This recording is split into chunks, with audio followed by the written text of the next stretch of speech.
സന്തോഷത്തിൻ പാതയൊന്ന് തെളിഞ്ഞിടുന്നു. ഇടയന്മാർ ഓരോന്നായി വന്നു കൂടുന്നേ, രാജാക്കന്മാർ തേടി വരുന്നേ, മാലാഖമാരെല്ലാം സ്തുതി പാടുന്നേ, വിണ്ണും മണ്ണും ആനന്ദിക്കുന്നേ.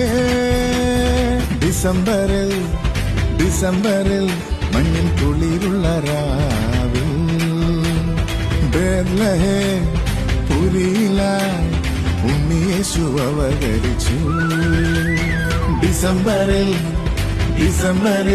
മഞ്ഞിൻ കുളിരുള്ള രാവിൽ ബേത്ലഹേം പുരിയിലായി ഉണ്ണിയേശു അവതരിച്ചു.